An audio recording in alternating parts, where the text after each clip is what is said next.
So as predicted, I'm really not sleeping very well at all.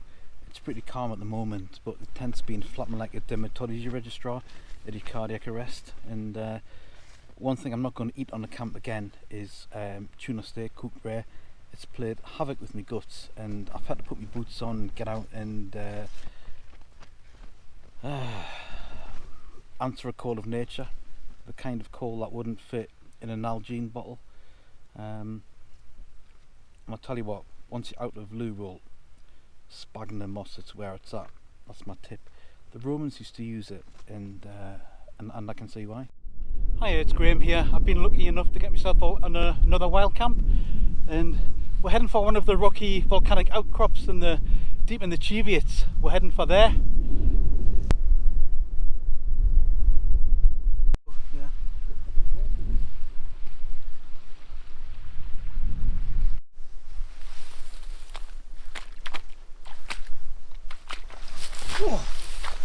I've not been doing a lot of wild camping over the last month because work's been so busy and family life was just there's a lot going on, but I've just done a set of night shifts that were a little bit intense, so it's great to come out and decompress with the wild camp here. So I'm really pleased to be out.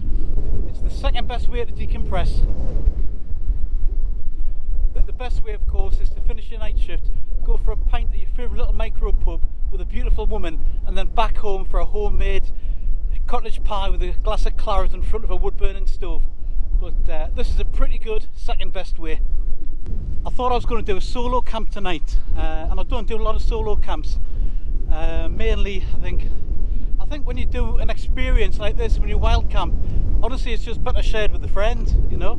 And I've got epilepsy as well, which I don't want to make a big deal of it because I'm lucky. It's well controlled with medication, and I can drive and all that now. But it's it's always at the back of your mind that you could get into a bit of bother on a solo camp. But actually, Mountain Hopper 57 texted me yesterday, so I'm out with Adrian tonight.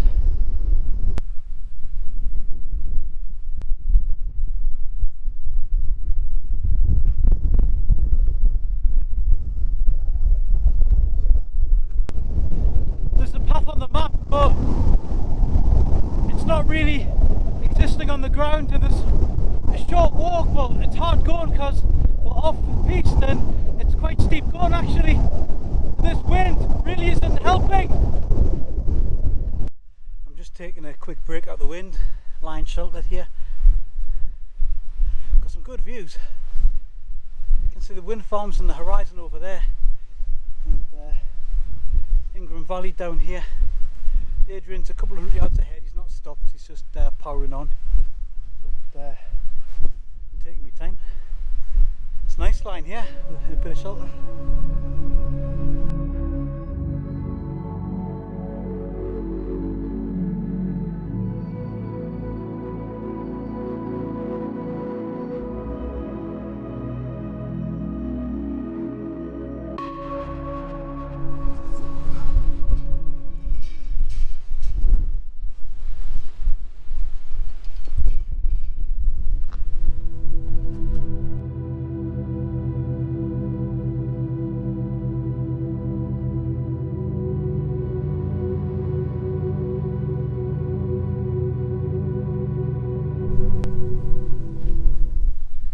See the wind dropping, can you?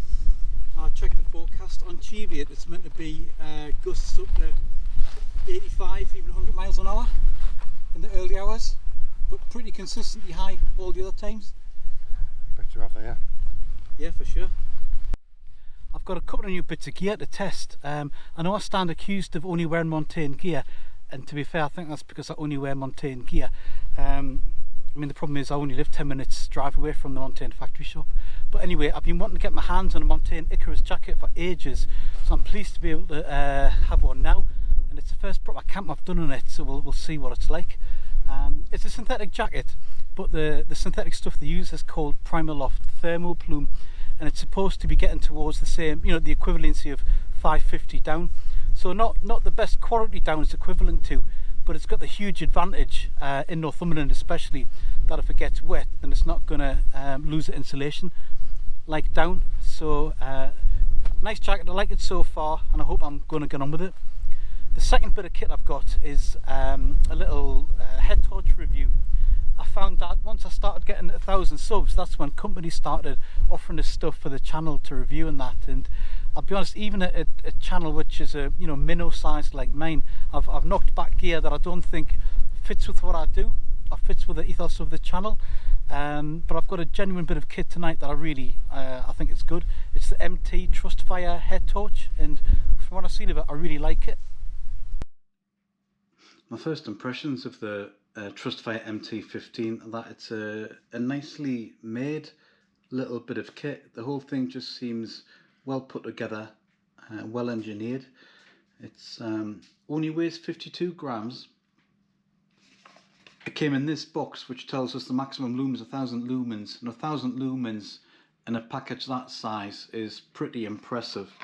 And the drop rating is 1.5 meters, so okay to drop from what's 1.5 meters, about 4.5 foot. So, and to be fair, it does seem like a robust little thing. It's got a nice machined grip on it here on the main body of the torch, and it's got this clip on it which you could use it either way. You could clip something in that way or clip it in that way, and that rotates around the body of the torch. So, for instance, if it was clipped onto your pocket or a cap, you could orient it the way that you wanted it. The end button, how you switch it on, is rubbery and it's got a good grip on it. And if you go to short press, it tells you the battery state. So the battery is nearly full or full if it's on green.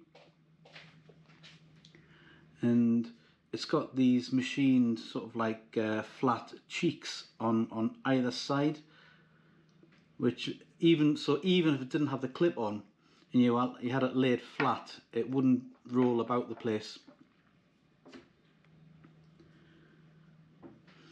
I've been practicing switching it on, and it's dead simple. So you do the short press to get the battery state, then you do a longer press, and that cycles you through the main modes.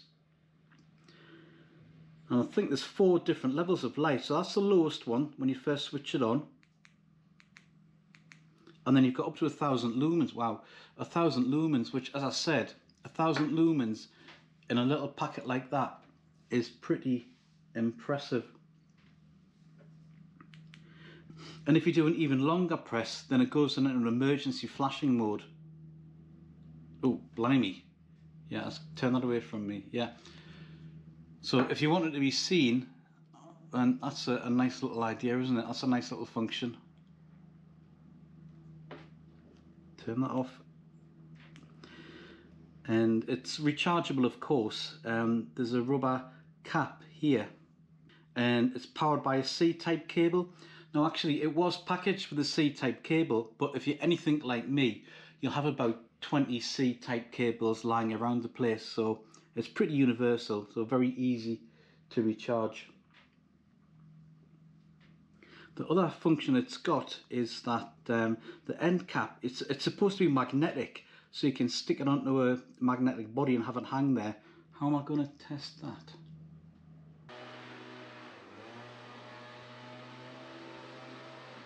And it's not just for use as a standalone torch. It came packaged with this headband as well. You can see it's got the rubber housing there to fit the torch into. And what I like about this headband is that when you turn it round, you can see it's got a rubberized strip on the inside, so better grip on a sweaty napper like mine. So, and I think that just shows that it's been put together with a little bit of care and a little bit of, somebody's been mindful of how it's going to function. So I think that's a really nice headband, and of course it's adjustable. So it fits in there really nicely, and I've been wearing it and it's really comfortable and light to wear, and I'm going to wear it and use it on my camp tonight and put it through its paces, see what it's like. But first impressions are that is a really well priced, nicely made bit of kit, and it's been put together with an eye for functionality by somebody that I think actually uses these things. Here's the tent I'm using tonight. It's a Wild Country Helm 1, and I really liked this tent when it first came out. I really liked the design. So this is one of the earliest models. So there's a couple of changes in the more modern one. The poles are a bit longer, it's a different colour, and annoyingly this tent, oh, clips come off there. This tent has only got one zip puller on the main zip, so you can't pull it down from the top and keep it attached at the bottom for extra ventilation or just to look out in the mornings. So that's a bit of a design flaw in it, but overall I really like the tent.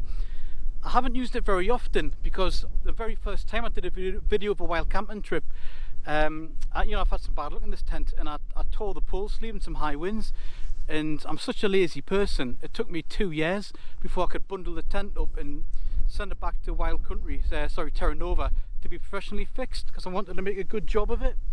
But this is where it was torn. You can see they put a bit of neat stitching and an extra bit of fabric over there, so I'm happy with that. And I've actually had bad luck because I've had to replace both of the poles as well.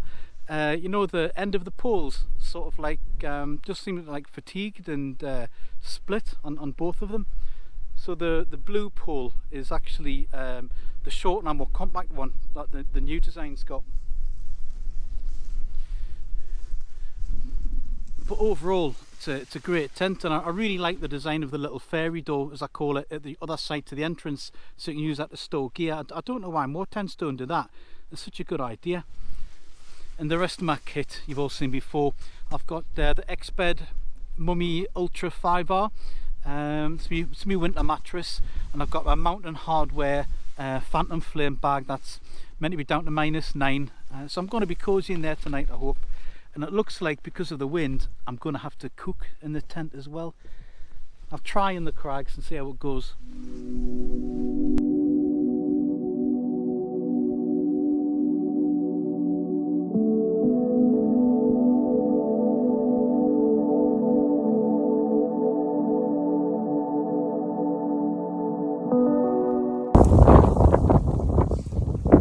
Absolutely stupid idea to use the drone in a wind like this. I've had to land it about 300 yards away from my camp just to get it out of the wind, so I've got to go and search for it now. This is why I lose them. I'm an absolute idiot. I've got the Soto Windmaster with me, and that's always really good in the wind, but there's limits to every bit of gear, isn't there? There's limits, so hopefully tonight it won't be pushed to its limit. I've got tuna steak to cook, which involves probably a fair bit of flying grease, and I don't really want to cook that in the porch of my tent unless I have to. We'll see how it goes. Look at this, man. Look at this. The views on this pitch are absolutely incredible. I'm really loving it. I love the pitch that we've got. We're very close to Three Stone Burn Wood, which is just down there, and when I was a kid the woods came right to the almost foot of these crags, but it's been cut back a lot by the Forestry Commission a few years ago. And the last time I camped here there was just a lot of brushwood lying between here and the woods, and it looked a bit of a mess, and which I don't mind, to be honest. I kind of understand that the FC woodlands aren't meant to be preserved just for my enjoyment. They're actually working woodland, and part of that life cycle is they do get felled. But it is nice to see that I've cleared up all the brush, and it looks just a nice bit of moorland again. And I can almost see Three Stone Burn House there, and to the right, to the left of Three Stone Burn House, from my perspective, there's Three Stone Burn Stone Circle in the trees there. I think that was last excavated in 1856, and they found the usual sort of like bit of burnt ash. So there's been some fires there, the cooking or ritual fires, and a bit of pottery and whatnot. But stone circles are interesting, and actually I've never been to this one. I'd like to go to it sometime. It's only about a mile away, but I'm not going tonight. I'm happy camping at my pitch now. I've got a nice bottle of Shiraz, which I'm going to have a cheeky nip of now, and I'm not going to drink it all. I'm going to share it with Adrian. It's only polite, but I'm not going to drink it out of the bottle. I'm not a barbarian.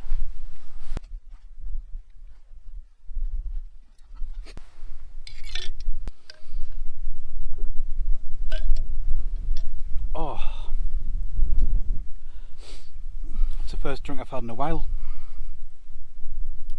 It was night shift. Actually it's not. I went to the pub last night with my wife. It's almost the first drink I've had in a while.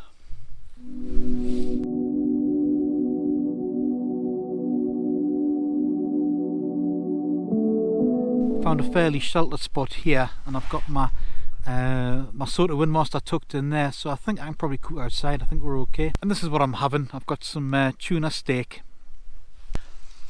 So my idea is to just try and have this pink in the middle, so I'm going to turn the heat up. I'm going to coat it in my homemade spice mixture. That's chilli, salt, crushed bay leaf, fennel and coriander, and yeah, a minute each side, and we'll see how it is.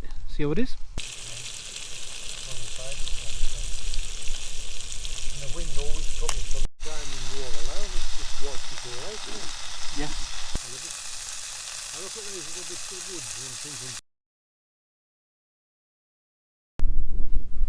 Well, bon appetit, folks. That tuna with the chili and herb crust is amazing.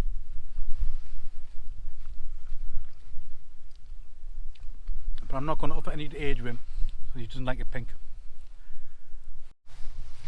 Hi guys, I'm just staying up with Adrian, having a bit of crack on and a glass of wine, and it's great. But the mist has really come in now. Any semblance of good weather's gone, and it's just that really miserly mist that's it's wetting everything through. So I think we'll start another few minutes, but I'll be in the tent soon. Like, I mean, the views have gone. All you can see is a few lights from isolated farms, you know, down below, far away. Can't see anything anymore. Good job we come out early, isn't it? Alright, yeah. Wouldn't want the coat out pitching in this.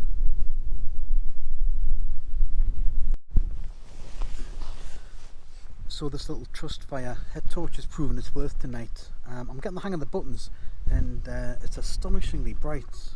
Let's have a look at this. One medium press. There we go. So one medium press gets a few lumens there, and another 2 presses, and it goes up to 1,000 lumens, and it's brilliant. It's easy enough to illuminate the tent and outside if I want to go for a midnight stroll for whatever reason. So there it is there, very handy. MT Trustfire 15. So far it's a very impressive little bit of kit. I like it. But I'll tell you what, I'm nice and cosy in here. This is great. I'm just gonna have a nip of whiskey and then just get some sleep. This is my my Yggdrasil design whiskey flask I got off my family for my big birthday a couple of years ago. And inside I've got some 15-year-old Glenlivet, courtesy of Kirsty. Kirsty, thanks very much.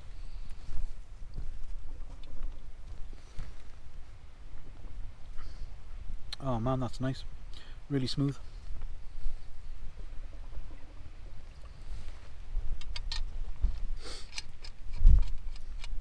I'm going to have trouble sleeping tonight because I came off night shift yesterday, so my body clock's all turned round.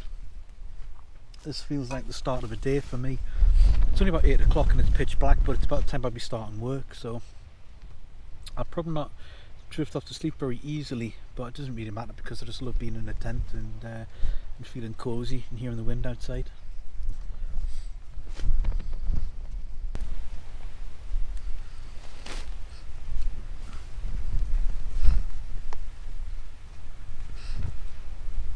Hi guys, I think there's somebody walking around outside my tent.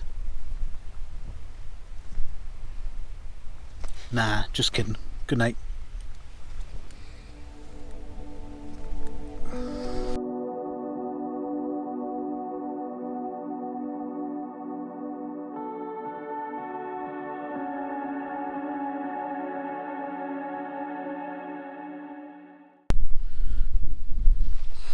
Morning folks, bit of a broken night's sleep last night as expected, but great night.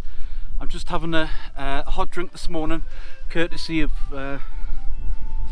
Adrian, because I drank all my water last night. I think I put too much salt on the tuna, woke up with a rage and thirst and just necked the whole lot. So I'm having a coffee and chocolate. did a camp a few years ago, and I had coffee and chocolate sachets, and I mixed the two together, and I came back home in the morning and told my wife I'd invented a new drink. I put coffee and chocolate together, and she was like, "You idiot, that's a mocha." So I hadn't really invented it. Anyhow, I'm going to get the tent down now, but I've had a great night. This is actually a really great spot to camp in, and I'll see you on the next one.